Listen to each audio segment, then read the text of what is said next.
Is it true that your network is your net worth? Yeah, absolutely. I would say that because who you hang out with really impacts. I mean, if you hang out with a bunch of people who just want to spend everything they earn, they're complaining about all rich people and rich people are thieves and no, yeah, yeah. Ultimately, that's how you're going to think. So you definitely want to surround yourself with people with larger goals, people that support and inspire you. Um, like I said, I had a friend over this weekend, and we're both business owners. Making six figures a month and whatnot, and it's interesting when you're with someone that is in the same frame of you, and then you step out of that, and then you hear someone, you go to the softball team and you hear them complaining about how their boss cut their hours, and oh their job sucks, and it's like and you think to yourself, it doesn't need to be that way, but that's the script. That's what they follow. And it takes some mental fortitude to be able to say, I'm not going to live my life that way because you don't need to. If you just step outside of that and follow the right type of get out of the system, and instead of being in the system, you start actually serving the system. Yeah, that's I think that's why your first book, The Millionaire Fastlane, was such a big hit, is because it showed people like another path in life. You don't have to follow the script. There are ways that you could legally, get rich while you're young and build a successful business that like helps people, by providing great product or service. That's wonderful to hear. And I guess the second question is like, does money really buy happiness? Like, have you noticed like the more money you made in life, the happier you become, or was there like a certain limit or a certain a certain part like once you entered like this bracket, it's like kind of been the same ever since? Money definitely can buy happiness, but yeah, there is a certain limit there. Like if I won $1 million, my happiness would not change. I'm already happy. I pinch myself every morning. I mean, I live in a huge house, beautiful view, and I have everything I need, everything I want. I have virtually no debt unless it's debt I namely instituted myself because the money was cheap or practically free.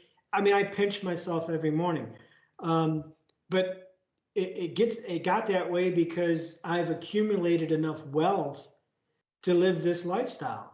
And I can write books that are, triggering to some people. It may not be viable, economically viable to the mainstream. I can do that because I'm not working for money any longer. I'm working for myself. I'm working for my own passions, which is beautiful. Is because now I can follow my passion and not have to worry about pissing people off or making, oh, I need to make the mortgage next month and I got to write something that everyone will like. I don't have to do that anymore.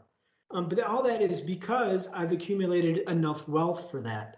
But yes, there is a limit. Like I said, I could win $1 million and my life would absolutely change nothing. Nothing would change. So I've reached that particular threshold.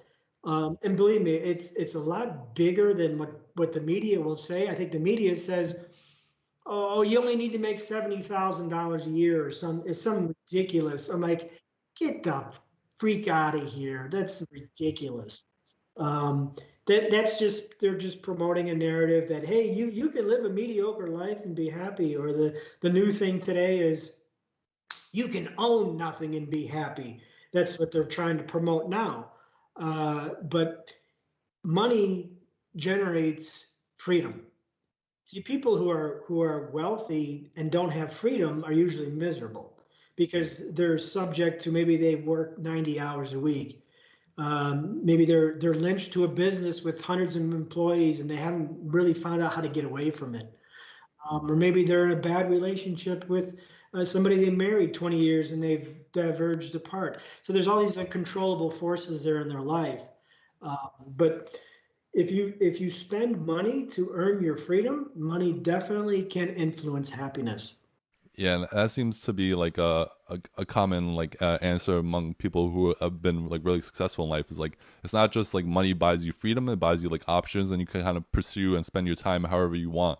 So that seems to kind of be the biggest benefit and being and like that's what actually brings you happiness and like having a lot of money is just a result of that, but not like the end goal per se.